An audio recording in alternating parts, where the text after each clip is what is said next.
오늘 구원의 완전한 성취인 부활에 대해서 함께 말씀을 나누고자 합니다. 세상에서 아무리 막강한 권력을 가진 사람이라 할지라도 세월이 지나가면 마치 모래를 움켜쥔 것처럼 손에서 스르르 빠져나가고 맙니다. 권세는 영원하지 않은 것입니다. 인간이 생명이 충만하여 젊을 때는 건강하고 그야말로 죽음을 두려워하지 않는 그런 때가 있을지라도 세월이 지나가면 질병에 걸리고 몸과 마음이 약해져서 죽음이 두려워집니다. 사실 모든 사람은 죽습니다. 그러나 성경은 놀랍게도 모든 사람이 다시 살아난다고 합니다. 죽는 것은 한 번 거치는 것이고 모든 인생은 결코 없어지지 않고 살아나는 존재입니다. 그런데 살아날 때 두 종류가 있습니다. 한 사람은 예수 그리스도를 믿음으로 말미암아 생명의 부활로 살아나고, 그렇지 않은 사람은 심판의 부활로 살아난다는 것입니다. 모든 사람은 사라지지 않습니다. 믿는 사람이나 믿지 않는 사람이나 사라지지 않고 부활하신 것입니다. 오늘 그리스도 예수로 말미암은 생명의 부활을 우리가 받아 누릴 수 있는 그 길이 어디에 있는지 함께 말씀을 통하여 은혜를 나누고자 합니다. 첫째로 우리는 부활에 대한 성경 계시를 우리가 살펴볼 필요가 있습니다.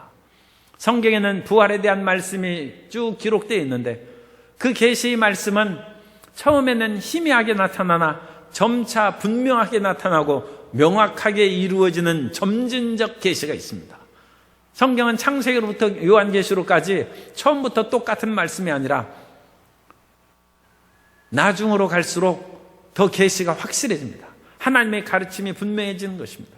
구약 성경보다는 신약 성경에 더 예수님의 말씀이 더 분명하게 나타나고 특별히 부활이 더 선명하게 나타나는 것은 신약 성경인 것입니다. 그것은 예수님께서 모든 하나님의 계시의 절정에, 정점에 예수님이 계시기 때문입니다. 히브리서 1장 1절 이하에 보면 옛적의 선지자들을 통하여 여러 부분과 여러 모양으로 우리 조상들에게 말씀하신 하나님이 이 모든 날 마지막에는 아들을 통하여 우리에게 말씀하셨으니 이 아들을 만유의 상속자로 세우시고 또 그로 말미암아 모든 세계를 지으셨느니라. 그러므로 예수님께서 계시의 정점에 있는 것입니다. 그러므로 예수님을 믿음으로 구원받는다는 것은 계시의 완성입니다. 이제는 우리가 짐승을 잡아서 피를 흘릴 필요도 없고 안식일을 지켜야 구원받는 것이 아니라 예수님을 믿어야 구원을 받는 것입니다. 그럼에도 불구하고 이 그리스도의 복음을 잊어버리고 날과 달과 절기의 형식적이고 율법적이를 지키는 사람을 사도 바울이 책망하고 있습니다. 갈라디아서 4장 9절 이하에 보면 이제는 너희가 하나님을 알 뿐 아니라 더욱이 하나님이 아신 바 되었거늘 어찌하여 다시 약하고 천박한 초등학문으로 돌아가서 다시 그들에게 종노릇 하려 하느냐. 너희가 날과 달과 절기와 해를 삼가 지키니 내가 너희를 위하여 수고한 것이 헛될까 두려워하노라. 날을 지키고 달을 지키고 절기를 지키는 것은 유대교적인 형식적인 그런 종교입니다. 그것은 예수님이 오시기까지 초등학문으로, 몽학선생으로, 그림자로 성경이 가르쳐준 것입니다. 그러나 예수님께서 오심으로 완벽하게 계시되었을 때는 예수님께서 우리 죄를 용서하시고 우리를 사하셨다는 것을 믿어야 됩니다. 그러므로 예수님을 믿고 또 예수님을 사랑한다는 것은 말로만 사랑하는 것이 아니라 너희가 나를 사랑하면 내 계명을 지키리라는 것처럼 우리가 예수님의 은혜로 구원받았은즉 말씀을 지키며 살아가면 구원의 완벽한 단계에 이르는 것입니다. 그러므로 우리는 이 계시의 점진성을 기억을 해야 되는데 성경에서 죽음과 생명의 계시를 우리가 살펴보면 하나님께서는 원래 생명으로 모든 사람을 지으셨습니다. 하나님께서 온 우주 만물을 지으실 때는 죽음의 존재로 만들지 않고 생명의 존재로 만드셨습니다. 하나님은 생명의 근원이십니다. 예레미야 2장 11절에 13절에 보면 내 백성이 두 가지 악을 행하였나니 곧 그들이 생수의 근원되는 나를 버린 것과 스스로 웅덩이를 판 것인데 그것은 그 물을 가두지 못할 터진 웅덩이 되리니라. 하나님이 생수의 근원이십니다. 하나님이 생명의 근원이십니다. 그러므로 우리 모든 사람들은 생명으로 태어난 것입니다. 그러나 아담과 하와가 죄를 범하고 하나님의 생명의 길에서 떠나가서 죽음이 들어왔다고 성경에 말씀합니다. 그러므로 죽음은 처음부터 하나님의 창조적 섭리에 있는 것이 아니라 타락함으로 들어온 것입니다. 로마서 5장 12절에 보면 그러므로 한 사람으로 말미암아 죄가 세상에 들어오고 죄로 말미암아 사망이 들어왔나니 이와 같이 모든 사람이 죄를 지었으므로 사망이 모든 사람에게 이르렀느니라. 그래서 사망이 들어왔으나 주님께서는 예수 그리스도를 이 땅에 보내주셔서 그 죄를 대속하게 함으로 우리 모든 사람들에게 생명을 나눠주셨습니다. 예수님이 우리에게 영생을 주신 것입니다. 로마서 5장 21절에 이는 죄가 사망 안에서 왕노릇한 것 같이 은혜도 또한 의로 말미암아 왕노릇하여 우리 주 예수 그리스도로 말미암아 영생에 이르게 하려 함이라. 예수님이 우리에게 영생을 선물로 주신 것입니다. 그러므로 이제는 누구든지 예수 그리스도의 대속의 은혜를 받으면 우리의 영혼이 거듭나고 영생을 선물로 받는 것입니다. 그러나 우리가 예수님을 믿어서 생명을 얻는 그 정점은 우리의 몸도 다시 살아난 것입니다. 우리가 예수님을 믿어서 영혼만 거듭나서 영혼이 천국 가는 것이 아니라 우리가 사도신경에서 항상 외우고 고백하는 것처럼 우리의 몸이 다시 사는 것을 우리가 믿는 것입니다. 우리 몸의 부활이 있습니다. 그 부활을 통하여 우리는 하나님의 영원한 생명을 완성하고 그 생명 가운데 들어가게 되는 것입니다. 그래서 구약 성경에서 생명으로 시작했지만 그 생명이 죽음으로 뒤집어졌어요. 그러나 예수님의 십자가 대속으로 말미암아 그 다음에 다시 한번 죽음이 철폐되고 우리에게 생명이 나타나는데 그 생명은 죽을 몸도 살리는 부활에 이르러 완성된 것입니다. 이 모든 계시의 점진성을 우리가 신구약 성경을 통해서 살펴볼 수 있는데 두 번째로 구약의 부활 신앙에 대해서 우리가 살펴봅니다. 구약에도 부활 신앙이 나타나 있습니다만 부활이라는 용어 자체는 없습니다. 그 단어는 구약에서 사용되지 않습니다.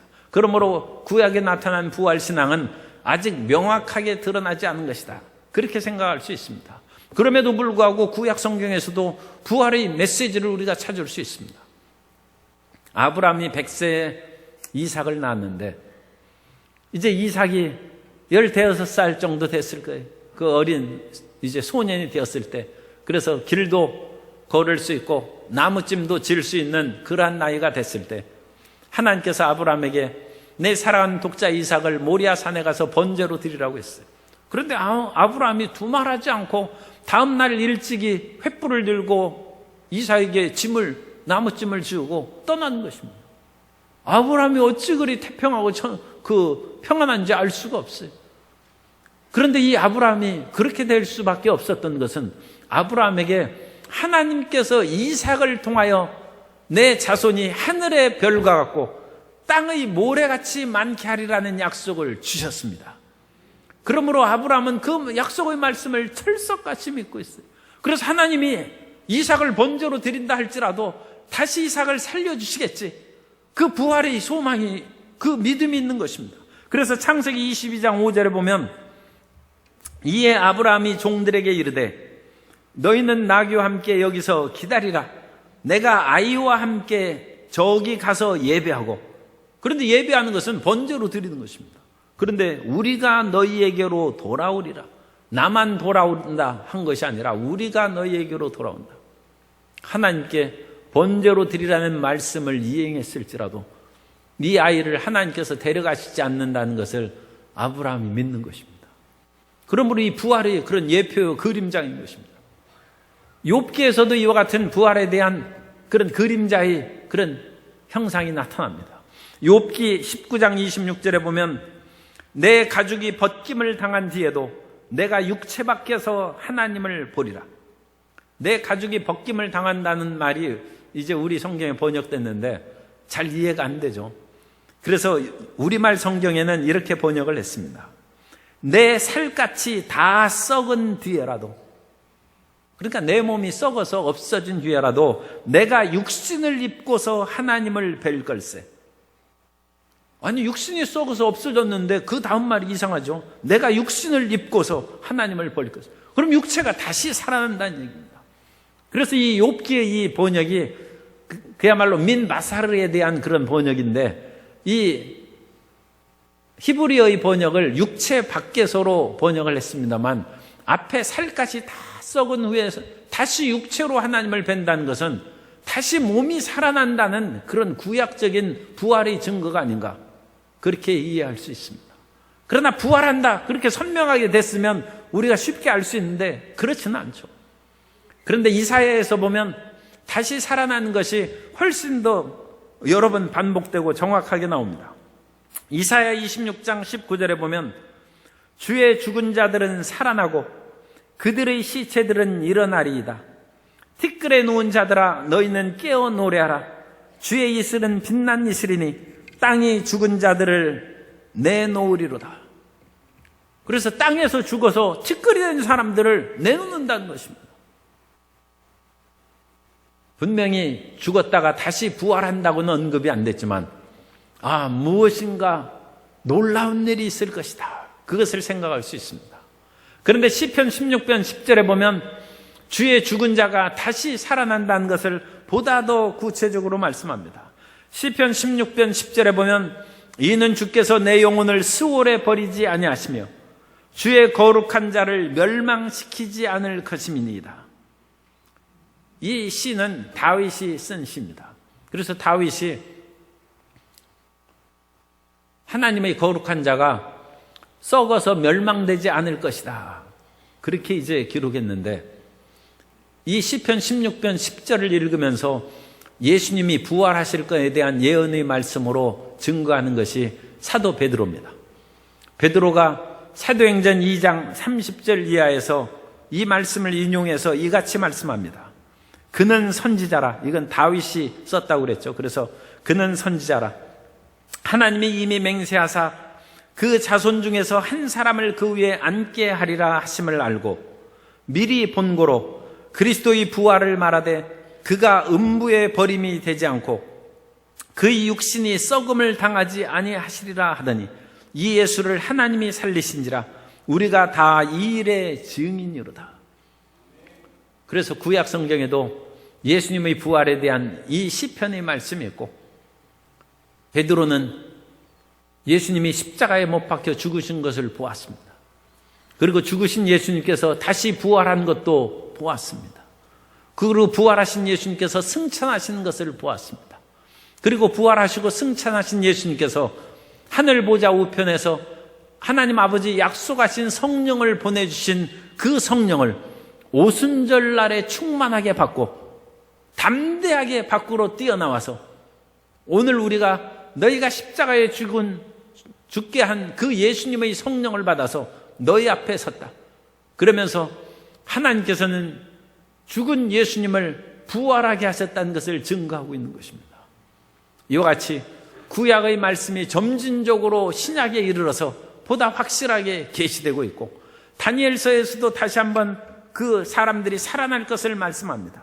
다니엘서 12장 2절에 보면 땅의 티끌 가운데서 자는 자 중에서 많은 사람이 깨어나 영생을 받는 자도 있겠고 수치를 당하여서 영원히 부끄러움을 당할 자도 있을 것이며. 그러니까 아까 말씀드린 것처럼 모든 사람이 살아납니다. 그런데 믿는 사람은 영생을 받는 자가 되고 믿지 않는 사람은 수치를 당하여서 영원히 부끄러움을 당한다. 다니엘서에는 그렇게 나왔죠. 그런데 이것을 요한복음에는 예수님을 믿는 자는 영생, 생명의 부활로 나오고 믿지 않는 자는 심판의 부활로 나온다고 그와 같이 분명히 말씀합니다. 이처럼 성경의 계시가 구약에서 신약으로 오면서 보다 더 확실하게 나타나고 부활의 말씀이 보다 명확하게 증거된 것입니다. 그러면 우리 세 번째로 신약의 부활 사상에 대해서 우리가 말씀을 살펴봅니다. 신약의 부활 사상은 예수님께서는 모든 사람들이 살아있다는 것을 말씀하는데, 특별히 아브라함이 예수님 오시기 전에 2000년 사람입니다. 아브라함과 이삭과 야곱이 예수님께서 오시기 거의 2000년 전의 사람들인데, 예수님께서는 성경을 인용하면서 그 사람들이 하나님 안에서 여전히 살아있다. 현재적인 표현을 하고 있습니다. 마태복음 22장 32절에 보면 나는 아브라함의 하나님이요 이삭의 하나님이요 야곱의 하나님이로라 하신 것을 읽어보지 못하였느냐. 하나님은 죽은 자의 하나님이 아니요 살아있는 자의 하나님이시니라 하시니. 이 말씀은 하나님께서 출애굽시키기 위해서 모세를 부르셨을 때 모세에게 하신 말씀입니다. 나는 아브라함의 하나님이다. 엘로헤 아브라함, 이삭의 하나님 엘로헤 이삭, 야곱의 하나님 엘로헤 야곱. 그래서 히브리어하고 우리말하고 비슷하죠. 아브라함, 이삭, 야곱. 하나님은 거기에서 현재로 씁니다. 모세가 보기에는 모세는 아브라함보다 600년 후의 그 사람입니다. 벌써 돌아가셨어요. 그런데 하나님께서는 나는 아브라함의 하나님이었다. 과거형으로 말씀하시지 않고 이삭의 하나님이었다. 야곱의 하나님이었다 하지 않고 나는 아브라함 하나님이라는 것입니다. 지금도 아브라함이 살아있는 현재형으로 쓴 것입니다. 하나님 안에는 생명이 있습니다. 하나님 안에 있는 존재는 죽은 사람이 없습니다. 하나님과 함께 있을 때는 영원한 생명이 있는 줄 믿습니다. 그래서 예수님께서는 하나님이 산자의 하나님이라고 말씀하신 것입니다. 사도 바울도 담대한 부활 신앙을 가졌습니다. 사도 바울의 시대에는 박해가 시작된 시대입니다. 그래서 수많은 사람들이 예수님을 믿는다고 죽음을 당하고, 심지어 우리가 그 영화에서 보는 것처럼 경기장으로 내쫓겨서 거기에서 맹수의 밥이 되게 하기도 했어요. 그 사도 바울도 그 비슷한 말을 합니다. 고린도전서 15장 32절에 보면 내가 사람의 방법으로 에베소에서 맹수와 더불어 싸웠다. 내게 무슨 유익이 있으리요? 죽은 자가 다시 살아나지 못한다면 내일 죽을 터이니 먹고 마시자 하리라. 사람의 방법대로 짐승하고 맹수하고 싸워서 죽었다면 그 얼마나 처참하고 불쌍합니까? 그러나 예수님을 믿는 사람이 짐승의 밥이 되고 몸에 콜탈이 치어져서 인신 횃불로 불타서 죽임을 당할지라도 예수님을 끝까지 믿고 예수님의 신앙을 부인하지 않는 것은 죽었다가 죽은 자들이 다시 살아난다는 부활을 믿기 때문이라는 것입니다. 이 부활의 신앙이 어떠한 박해와 고난을 견딜 수 있는 담대한 신앙을 우리에게 주는 것입니다. 오늘 우리가 읽은 고린도전서 15장 16절 이하를 제가 다시 읽어드리겠습니다. 만일 죽은 자가 다시 살아나는 일이 없으면 그리스도도 다시 살아나신 일이 없었을 터요. 그리스도께서 다시 살아나신 일이 없으면 너희의 믿음도 헛되고 너희가 여전히 죄 가운데 있을 것이요. 또한 그리스도 안에서 잠자는 자도 망하였으리니 만일 그리스도 안에서 우리가 바라는 것이 다만 이 세상의 삶뿐이면 모든 사람 가운데 우리가 더욱 불쌍한 자이리라. 우리는 예수님을 믿음으로 부활한다는 것을 확실히 믿어야 됩니다. 우리에게는 영원한 생명이 보장되어 있는 것입니다. 그러면 이 부활의 신앙을 우리가 어떻게 얻습니까? 물론 우리가 지금 예수님에 대한 부활의 신앙을 철석같이 믿고 가지고 있는 분도 계시지만 긴가민가 하는 그런 분들도 계실 것입니다. 그런 분들은 우리가 엠마오로 내려가는 두 제자의 이야기를 통해서 부활의 믿음을 가질 수 있어요. 이 엠마오로 내려가는 두 제자들은 예수님께서 이 지상에 계실 때 예수님을 따라다닌 제자입니다. 그러므로 예수님께서 죽은 나사로를 살리신 것을 보았을 것이고 나병 환자의 병을 치료한 것을 보았을 것이고 손 마른 자의 손을 내빼침으로 그 마른 손이 온전하게 회복되는 그런 기적과 이사를 체험했을 것입니다. 그리고 예수님과 함께 더불어 다니면서 예수님께서 말씀하셨습니다. 인자가 사람의 손에 팔려서 죽었다가 다시 사흘 만에 살아날 것이다. 예수님께서는 십자가에 죽으실 것을 여러 번 제자들에게 말씀하셨습니다. 그런데도 불구하고 이 제자들은 아직 부활을 그 이전에는 부활이 없었지 않습니까? 그것을 믿지 못하고 그대로 있었어요. 그런데 이 엠마오로 내려가는 두 제자들이 이 부활주일, 오늘과 같은 그런 날이에요.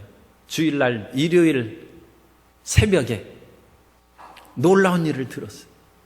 왜냐하면 예수님이 죽으신 그 묘지에 무덤에 가서 예수님의 몸에 향품을 넣고 장례를 치르려는 여인들이 이제 그 전에는 안식일이라서 꼼짝을 못하고 있다가 안식이 끝난 첫 새벽에 이 여인들이 향품을 들고 갔어요.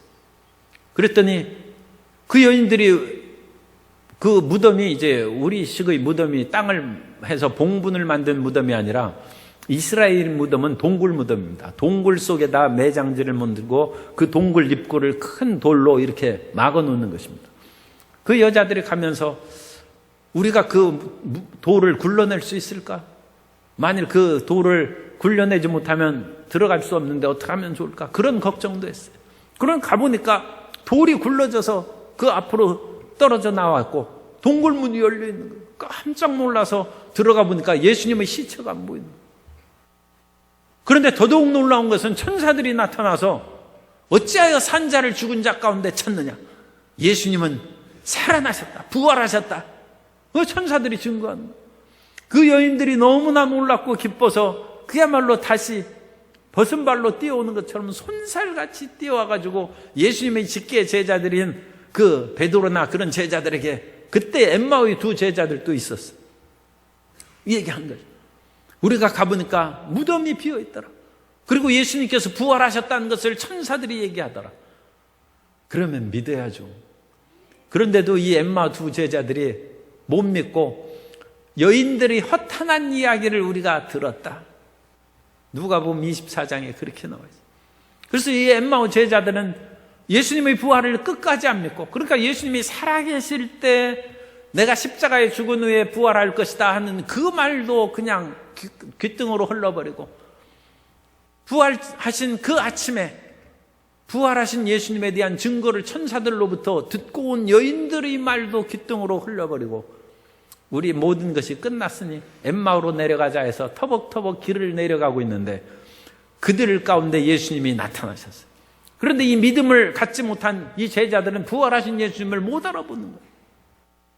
그때 이 예수님께서 이 엠마오로 내려가는 두 제자를 꾸짖으면서 하나님의 말씀을 하신 것을 더디 믿는 이 사람, 그러면서 그들을 책망하시고 그들에게 부활의 믿음을 넣어주기 위해서 성경을 가르쳤다.